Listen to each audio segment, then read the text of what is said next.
Good evening, everyone. Welcome to the first in this year's Social Impact Speaker Series. My name is Dr. Pathik Pathak, and I'm the Director of the Social Impact Lab, the University of Southampton's community for students to gain knowledge, build skills, and learn from experience to lead sustainable social change. I am so delighted to open our series with the remarkable and inspirational Professor Richard Oreffo. Richard is Professor of Musculoskeletal Science and is co-founder of the Center for Human Development, Stem Cells and Regeneration, and founder, CSO, and director of Renovos Biologics Limited. Richard leads a research group focused on developing strategies to repair bone and cartilage, with translation through to patient benefit a personal key driver.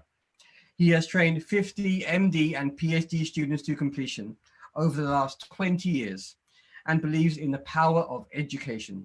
Richard is on the editorial board of 5 journals, a fellow of the Royal Society of Biology.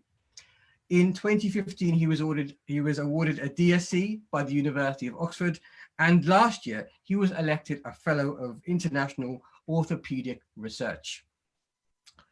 The Cowrie Scholarship Foundation is Richard's brainchild because he has been fortunate enough to experience the advantages provided by education. Richard passionately believes finance should not be a barrier to education or opportunity, and critically, that disadvantaged Black British students should be able to attend our universities. Richard, welcome. That's a very generous introduction. That's very kind. I think I might just record that and just send that around the family. That's very generous. Thank you. It's a pleasure to be, absolute pleasure to be here. Thank you so much, Richard. I have to say, you know, we had to reduce that intro because your accomplishments are so many. We'll stop you there. We'll stop you there. It's very impressive, and even more remarkable given what you're doing now. But I just wanted to start this, as we start all of our conversation series, by asking how the varying phases of the pandemic have been for you. And in particular, your work is very lab-based. And so I wonder, how has that affected you from when the pandemic started, both in a professional and personal capacity? Yeah, so obviously, like everyone else, we've been impacted since March the 23rd, when the university went into lockdown. It's been difficult for many people, but the university have put some fantastic systems in place to allow us to gradually come back into the buildings. We're actually back into the Institute of Developmental Sciences. Much of the group is back working. We've got COVID secure spaces, as much as anything can be COVID secure. And the university have actually put in place wonderful systems that have allowed my group to get back into the laboratory and to keep on with the research. We have a huge advantage being in a hospital site, and so we have been very fortunate to actually be able to get back into the lab and to get the students back into the laboratories. Excellent. And for you in a personal capacity, has it affected things and changed? So the group members would probably say, well, Richard never did anything anyway. So from a practical perspective, no, it's not a major issue. There's obviously it's much harder actually, I think, because you're more accessible with Zoom calls and MS Teams calls. One of the things I've only recently realized is that it's one thing to end a Zoom call at 4 o'clock and have another Zoom call at 4 o'clock, which is something that never happened before. You'd be able to walk between meetings, walk between buildings. Now you can be back to back 4, 5, 6 hours with calls. And so I'm actually starting to think a little more strategically about that 15-minute window, that half-hour window, to try and think. And so there are pluses and minuses to the whole process. Yeah. So let's talk about Cowrie and the Scholarship Foundation. Take us back to the moment when this idea came to you. I mean, obviously, you launched it in the middle of the pandemic. It's much earlier than that. So first of all, for those of you listening, what we want to do, the Cowrie Scholarship Foundation has a clear mission. Okay, what we want to do is to fund at least 100 disadvantaged Black British students to attend our universities in the next decade. It's as simple as that. It's a partnership between university and business and donors and philanthropists. So we want these students to be on full scholarships, not 1,000, 2,000, 3,000 pound bursaries. The universities are kindly partnering to pay tuition, and we have to find the maintenance costs, and we can talk about that later. This actually all started with the tragic events around George Floyd. Okay, and so May the 25th, it's a day many of us will not forget. And Kamala Harris, I think she most eloquently talked about this moral reckoning with racism, systemic injustice, a new coalition of consciousness. I think that really was true. And in June, there was an outpouring of many white, non-white individuals looking to make a difference, marching, etc. And so on, I actually decided that I would try and do something. So on June the 13th, it's a Sunday, I remember it vividly, I had a slight wobble.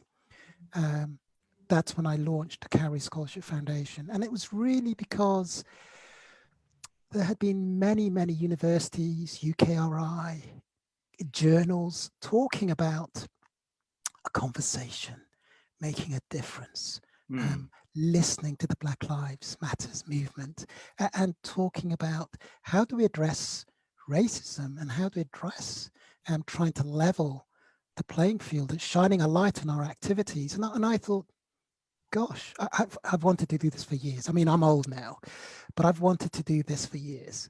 And now was the moment, now was the time. And in fact, the thing that tipped me over the edge was the put a black square over your social media platform. And I just thought, no, that is not going to help a single individual. You're putting a black square over your social media platform is not going to change someone's life. So that I remember that really tipped me over the edge. But the timing, sadly, was right. I've thought about this for many years, but to be honest, I think if I'd gone to the universities last year and said, I'd like to set up a foundation, I'd like you to pay tuition fees, I'd like you to sponsor one student every 3 years, 3 students in a decade, I would have had a very polite, we'll consider this.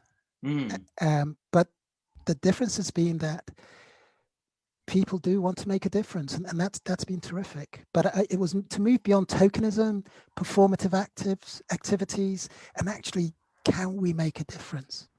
Yeah, absolutely. It's amazing to hear how it started, and obviously the murder of George Floyd catalyzed a lot of action. You've taken on something very concrete, so well defined, with a very clear mission here. You talked about it being something you've thought about for years. Is there a reason, was there a point before June this year when you thought you were going to do it? And if not, what kind of stopped you in the past? What were the barriers for you to starting the Cowrie Foundation before? So it's really interesting. This last 6 months have actually allowed people to understand concepts such as white privilege, allyship, advocacy. People are actually starting to understand diversity and inclusivity and the importance of it, and the difference between being non-racist and anti-racist. So there has been a steep learning curve, I think, for a lot of people, and I think that's wonderful to see. But this would not have been possible many years ago. I mean, if you said to someone white privilege, it doesn't mean it doesn't mean that they haven't had a difficult life. It doesn't mean they don't deserve their success. It doesn't mean that they haven't worked stupendously hard to get to where they are. But what it means is that they don't have to worry about their skin color. It's as simple as that. They don't have to wake up and think, could I be stopped? Could I be arrested? Could I be, just because of the color of your skin? And so, not to get too political about it, but it's as simple as that. Yes. And if I tried to do this a number of years ago, I don't think we would have gained the traction. And it's taken tragic events this year to allow that. I'm fortunate. I went to the University of Liverpool. I then went to Oxford, went to America. So I have seen what happens with the benefit of a wonderful education. And the the UK education system, I think, is fabulous. I really do.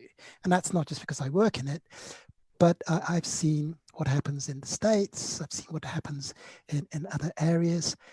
And so that it's a real opportunity to take disadvantaged students, and we have to do it. It has to be now. Yeah. And part of that reason is because the statistics are horrible. If we look into it, you're 5 times more likely to go to a leading university if you live in an affluent area with a higher education institute attendance than if you live in a poor deprived area. That's in 2020. That's awful. Okay. If we think about senior management positions at university, 540 people are in senior management positions across university, none is Black. Okay. If we think about PhDs, so I train lots of PhDs. In terms of the numbers of PhDs that have come through the system, 19,800, just think about this, more than 19,800 PhDs in the last 3 years. Okay, but only 245 went to Black and Black mixed heritage. I mean, there are just lots of statistics. Lots of stats, aren't there? Yeah. Okay, yeah. There's a wonderful article today by Professor Richardson, Vice Chancellor at University of East Anglia, and he's talking about within universities, there's institutionalized racism. I mean, that's a very brave statement for a Vice Chancellor to make, and that's today that statement is out on Twitter. And so the dial is the conversations are happening, people are listening, but it's really important that we make a tangible difference. And that's what the Cowrie Scholarship wants to do. This started off very much as a family affair.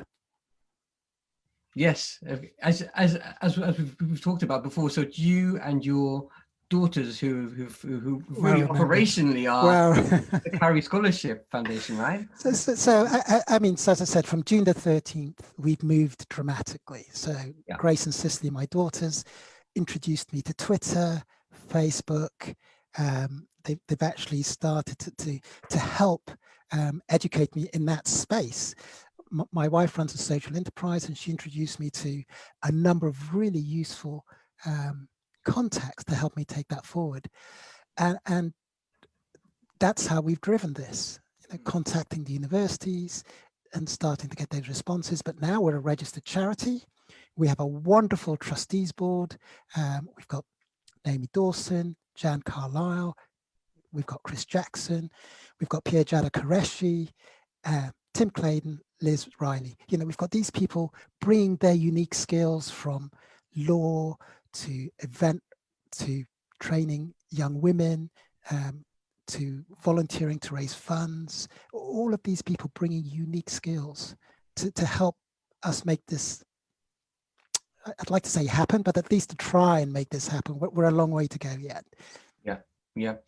But you've started, and progress is being made right now, isn't it? So I wanted just to go back to you, Richard, and actually the position that Black people find themselves when they're trying to drive change. Now, obviously, you're accomplished. You've accomplished incredible things, as we saw at the beginning.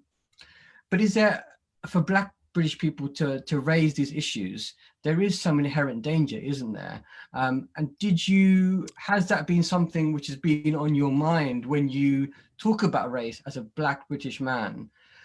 You're making yourself visible in a way, and I know we can talk about how the mission is not political, but it becomes politicized. And how are you kind of approaching that in terms of how it's affecting you potentially and others? This is it's a beautiful, complex, layered question. We could spend hours on this. I think that the thing to remember is that, so my father's Nigerian, so I was born in England. One of the things a senior academic said to me, and I've kept the email, is this a Nigerian scam? Okay, so that's the sort of thing you need to keep in context. I've had some unpleasant statements, but I'm old, so there's nothing new here for me. I've been stopped. So your listeners of a certain age will remember there used to be a car called the Ford Escort in the 80s. I remember very well. Right. So I've been stopped for driving a Ford Escort purely for my racial profiling. Okay. I used to have large hair. I don't have it now. That's okay. I used to have an afro, and you know, I was told that lose the afro if you want to succeed in academia. And I've never quite worked out what musculoskeletal science and skeletal stem cells has to do with afro hair. But of course, in the 80s, 90s, I wanted to be successful, because you can only make a difference when you're accepted. Okay, when you've actually had a chance to try, maybe not get a seat at the table, but at least you can have a voice. And as I said, I'm fortunate. I have the advanced years on my side. I know a number of people in the right place, and I can make some calls to try and help make a difference. And so I'm from a relatively comfortable position, but I am also aware of the risks. And I've been wonderfully surprised by the kindness of strangers and people donating who know nothing about what we're trying to do here, but believe in the aspiration and the mission.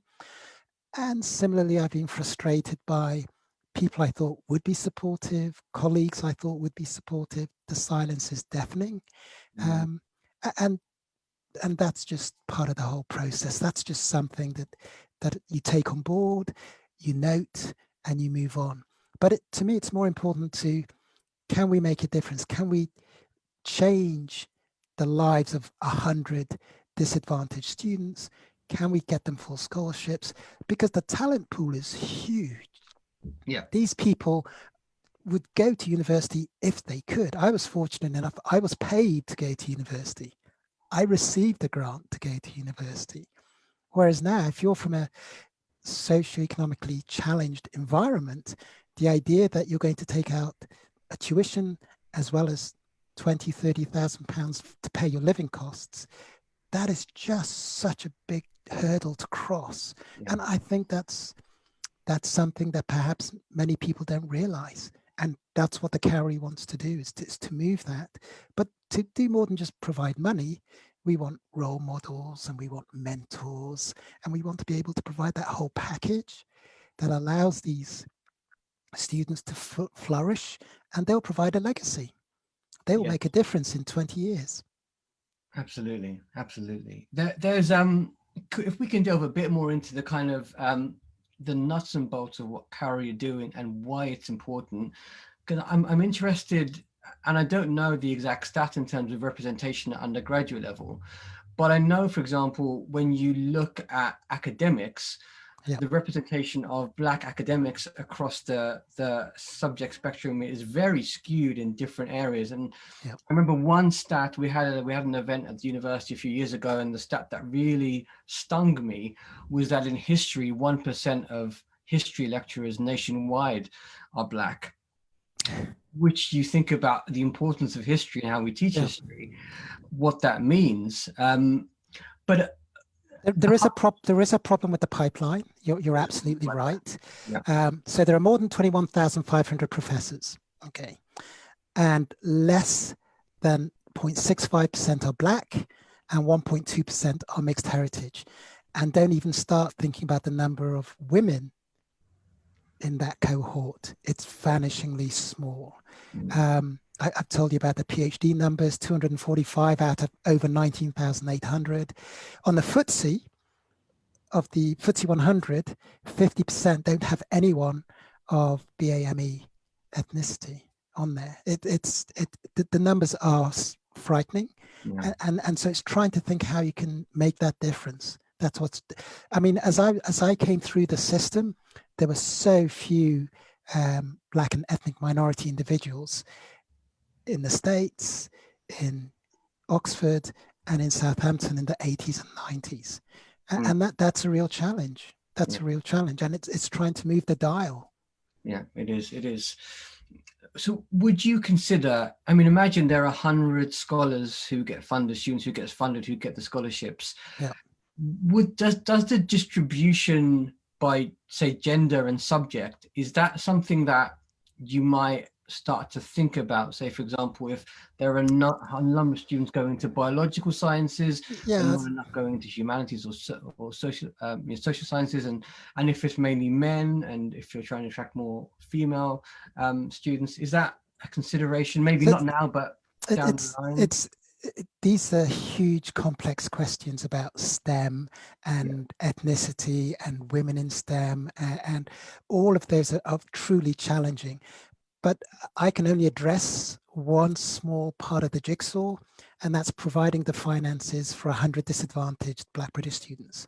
And at the moment, what we're going to do is ensure that the students apply to their university of choice that have partnered with the Cowrie, and 8 of these leading universities, shall we say, or high tariff perhaps, universities have partnered with the Cowrie, which is wonderful, including our own Southampton.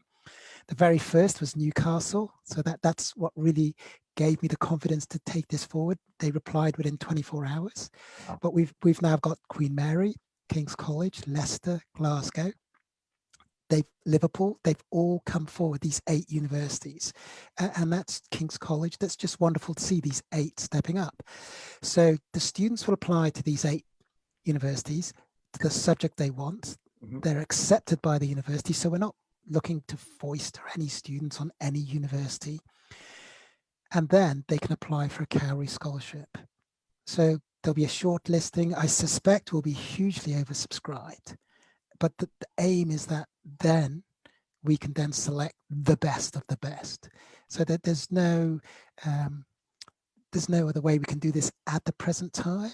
And clearly, if we were fortunate to receive large amounts, millions, then of course we could move to 200, 300, 400 students, and we could start thinking about perhaps we want to be positive in our advocacy of certain areas.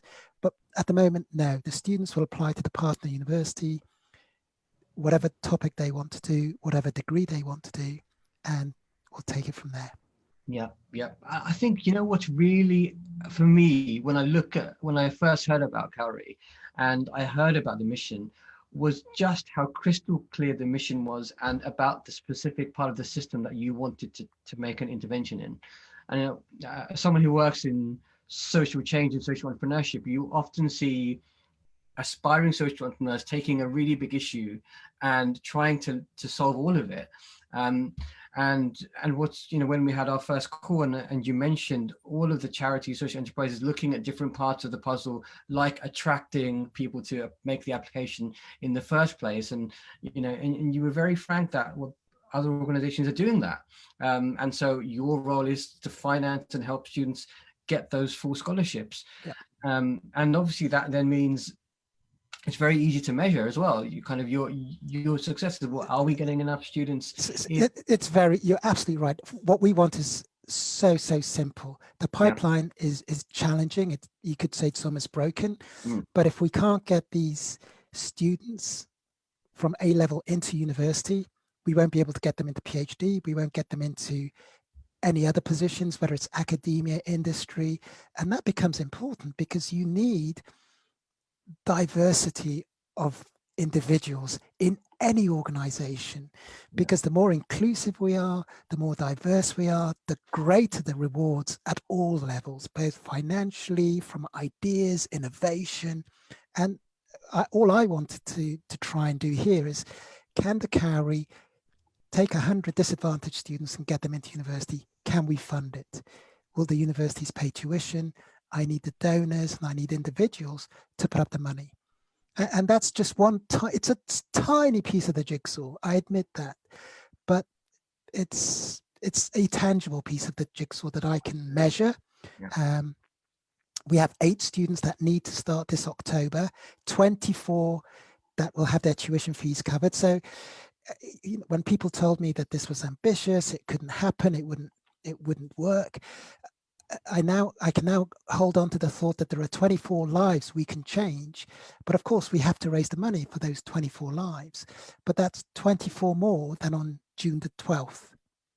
Absolutely, yeah. And that's the difference. Yeah, and it isn't just the 24 students, is it, Richard? Because the kind of the cascading effect of one student from a family potentially was whether it's the first person to go to university, the impact on the family, the extended family, the places that they will work.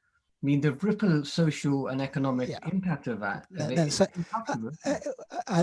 on my website, I have a quote that I quite like. It's this ability to change their lives, the family's lives, and the community and the world in which they live. And the ripple effect becomes, as you say, phenomenal.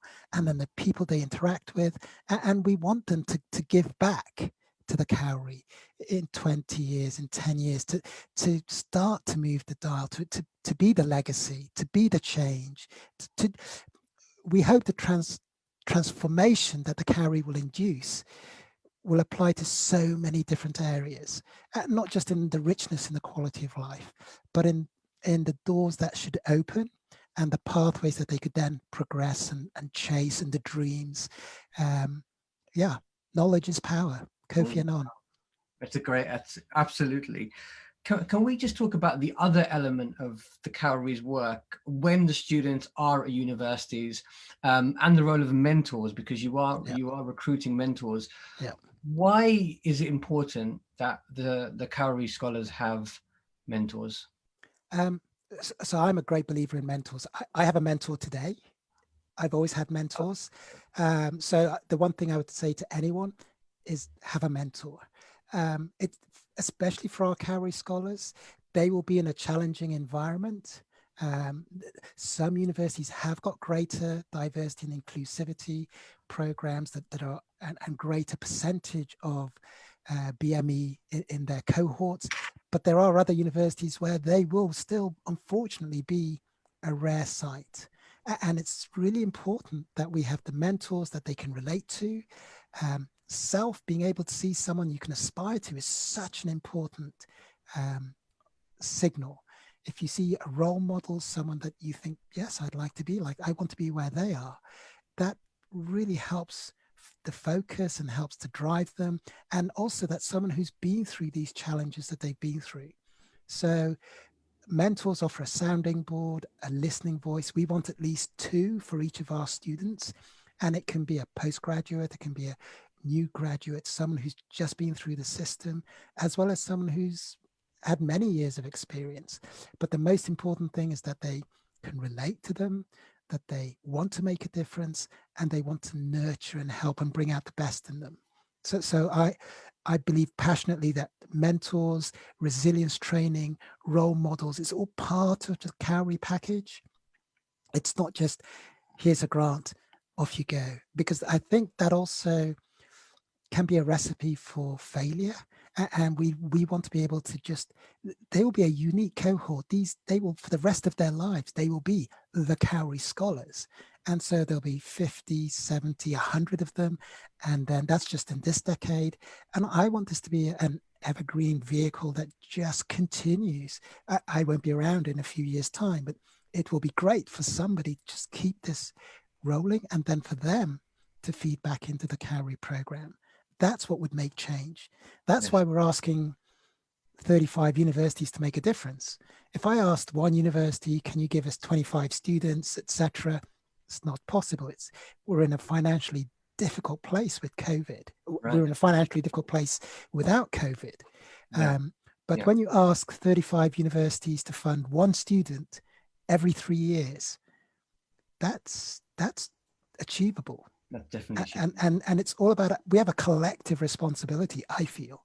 And if people want to make a difference, it's whether you give £1, £5, it's making a difference. Putting a black square on your social media has not cost you anything. It's something you did late at night. Oh yes, I'll do that. But there's no sacrifice there. There's no discomfort. No. But if you really want to make a change, if you really want to move the dial, if you believe in this, I call it the thin veneer that protects us from racism. And it's a very thin veneer. Mm-hmm. People need to really think about that, and how are they able to articulate and show what they believe in. Absolutely. Can just to just to connect with people who've just tuned in, this is a Social Impact Speaker Series from the University of Southampton, and we're in conversation with Richard Oreffo, talking about his work transforming access to higher education. Please do post comments and questions for us. Can we just switch gears again and just talk about you? And one of the things that astonishes me, I think, is the commitment you have to Cowrie on top of your day job.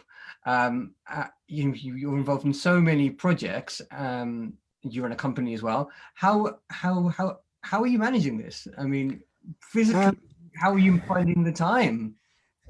So I will be honest, it is challenging. I spend typically 2-3 hours every day, and I have done since June, and that's every day, every weekend. But I'm really lucky. The family, I've got Sonia, my wife, Grace and Cicely supporting me. I've now got the trustees. I've got some individuals who are helping me. It's a lot of work, but actually it's interesting. Because with the help of people who share your belief, you can do just about anything. And it's interesting because I don't find it hard work. It's exhausting, but I really want to make a difference. And of course, now I'm committed. I've got people I don't know giving me large sums of money. I've got universities committing to fund students, and I've got people who want me to fail. Okay. And all of those drivers, the positives and the negatives, are really what keep me going. But it's the kindness of individuals. It's the universities like Newcastle, who within 12 hours, Professor Christie, the Vice Chancellor, said, we're in. Wow. I will never forget that. 12 hours. And that's what keeps me going on. And every now and again, you get that plus point. You know, our own Professor Mark Smith, our own Vice Chancellor, came back in July and said, you know, let's do this. It's every now and again you get that little boost that just keeps you going. But yeah, it's a lot of work, but I feel there is an opportunity to make a difference. The window is closing rapidly. I think you mentioned this earlier on. Yeah. I've already had we've talked about Black Lives for months now. That's sort of done, isn't it? We need to move on, and that's disappointing. We've had the conversation. We've done lots of listening. We don't really need to shine a light any further on this. Let's move on. And so I do worry that it will be able to keep the momentum going, because people want to avoid the difficult conversation, and I don't really know how else to say that. No, absolutely. And you talked about the window closing. Yeah, it's a really difficult, strange place to be right now, isn't it? Because we're seeing some of this backlash to Black Lives Matter, and even just broadly just trying to awaken people. And the Sainsbury's Christmas advert, which was one of the things that, as you know, social media was crazy about last week. It's disheartening when these things happen. In terms of Cowrie's mission, you've committed a lot of universities so far. A lot of universities have made that commitment already. So as you said, now they've made the commitment, it's not possible really for them to back down. In terms of scaling, because we have 8 universities so far with Cowrie, what is the ambition in terms of the number of universities, and are you now trying to accelerate, trying to onboard universities within a certain time frame, and what do you see this window as being in terms of trying to recruit universities? So I'm fortunate that 8 have come on board. I wrote to 38 universities. And universities have got huge challenges at the moment. I am aware of that, and we're just one more on that long list of requests. So I think the universities have to do what they can when they can. So I understand that. I think the biggest challenge for me is not perhaps so much the universities, is whether the public will continue to be supportive of this agenda. Yeah. The Sainsbury's advert really surprised me. as I've said many times, this thin veneer that I think exists, it didn't take very much for people to come out and say, why are we seeing so many Black people on television? And which was slightly worrying. And Sainsbury's got 3 sets of adverts, so that was great on Yes. there. Right. They really thought about this carefully, so well done to Sainsbury's. But it shows again that you have to remember, the UK is 85% white.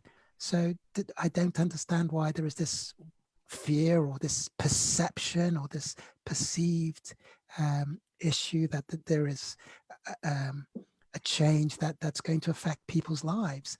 And it's what I really don't understand. This is all about trying to think about equality, trying to be inclusive, trying to think about the diversity of what we find ourselves in.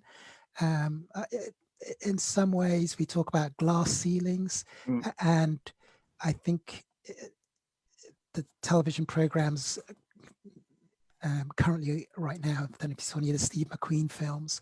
Yes. Yeah. So in some ways, things haven't changed in 50 years, which is disappointing.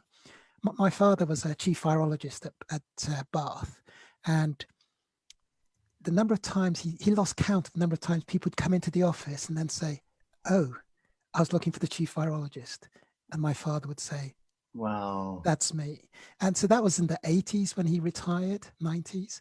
And so today in 2020, I'm still a little bit disappointed that the dial hasn't moved. We're still having similar conversations. People still worry about hair. Yes. Since when did your hair matter? But my daughters, for example, they had braids put into their hair when we went to Nigeria one year, and this was challenged at school. These things are microaggressions, shall we call them? Yeah. But none of them should really matter. And for those in their 40s, 50s, 60s, and 70s who feel that they have something to lose, there's nothing to lose. It's just about opening and allowing a greater inclusivity, allowing an agenda to allow everyone to shine and to flourish. I mean, McKinsey have shown lots of reports where if you take a business group and you improve the diversity, you get greater financial rewards. In academia, as I said, we should be championing all of these issues. But unfortunately, I'm not sure we're really doing that as a society. And I'm not sure why we're not doing that as a society.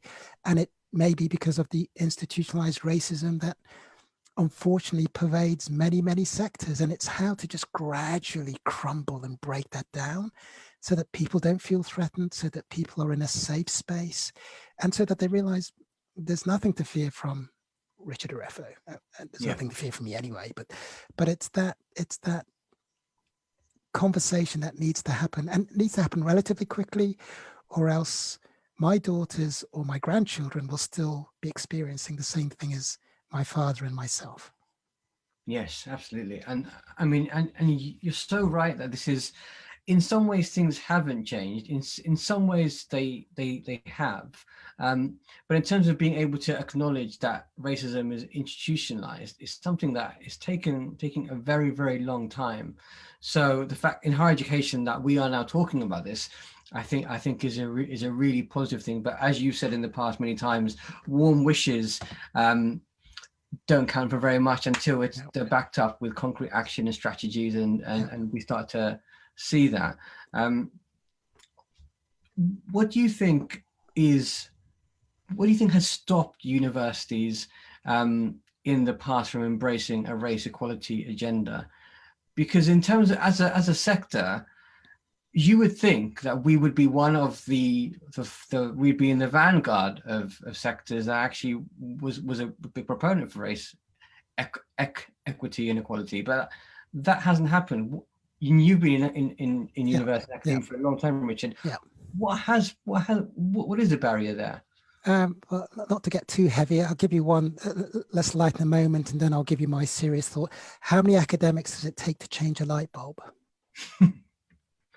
Change.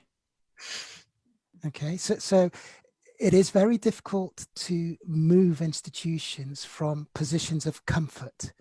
And if you're around a table where everyone looks the same, that's also an issue. We're still talking about getting women into equal positions of power. Right. With Professor Sarah Gilbert, who's driving the Oxford vaccine, is all over Twitter today because her husband is a carer for their triplets. That's allowing her to drive so much of the research. And all the conversation is about, gosh, that's amazing, and the sacrifices being made. And we're making an issue out of something that shouldn't even be in discussion. So until we can start having that diversity in the boardroom, at the top table, at senior management, I mean, I said right at the beginning, 540 people in senior management in academia, none are Black. Okay, Yes. less than 5% are Asian mixed ethnicity. So how can you have the conversation when you haven't got full set of values, when you haven't got that rich tapestry of individual focus and thought brought to the table to enhance the conversation? So I think, as shown, as I said right at the beginning, the Vice Chancellor from UEA today talked about institutional racism. 1 in 4 BAME has suffered racial harassment this year. 1 in 4. I mean, that's just an awful statistic. Yeah. But I think if we start to increase those conversations, if we start to include individuals in these conversations, then change can happen. And that's, if you like, that's been one of the big differences of the last 6 months, that EDI has come up the agenda. Universities have got people who are specifically tasked with trying to do that. I think it's really important. It's not just a survey. I think it's really important. It's not a tick box exercise. I think it's really important that it's not just we've done that and we move on. We actually need, a bit like Athena Swan a decade ago, we actually need something that has teeth. The only thing that makes universities, let me rephrase that. Universities respond well to financial inducements for a variety of reasons, mainly because if you say you can't have X unless you do Y, then Athena Swan, for all its faults, and there are a number of issues with that, then those are things to think about. As far as I understand, we don't have a full race equality chart. I don't think there's a gold award. I don't know this, but my understanding is we don't actually know what the specific details are for that. There's a bronze, the bronze and a silver. I think there may be a gold. There may be a gold, but the fact that you and I are saying, is there a gold? Maybe a gold. This should be the 3 items that a university or institution needs to do, should be clear, crystal clear. Not, I think there is a gold or maybe a silver, but if there's no real incentive, if there's no teeth, if there's no consequence perhaps to not having a bronze award or a silver award, then it becomes an aspirational, nice to have, and we'll do it in a couple of years. I remember in the medical school, one of the biggest differences, we had to have a silver Athena Swan if you wanted to apply for one of the large grants. And, that sort of level of incentive is wonderful. And I think if we can be creative, I'm not saying it has to be carrot and stick, but it has to be more than just, it would be nice to have a bronze award and it would be nice to think about. It depends how much we really want this.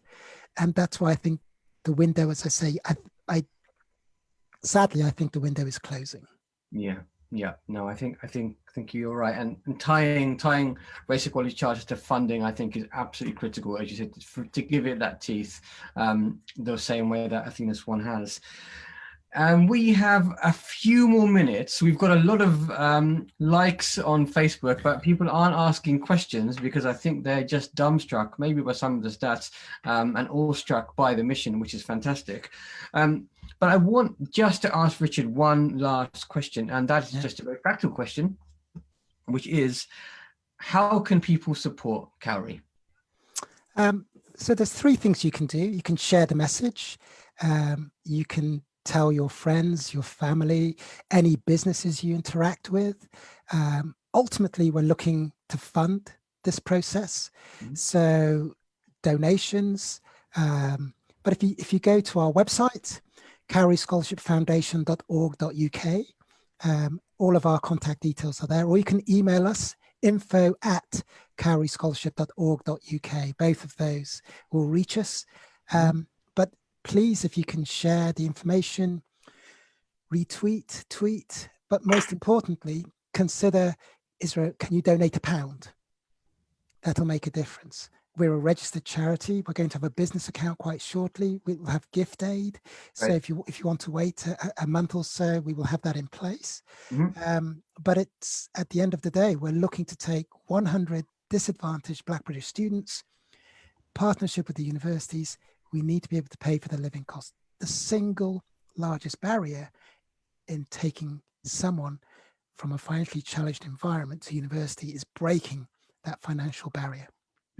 Yeah, we've that's great and very clear, and all of the contact details for the Cowrie Scholarship Foundation will be in this event.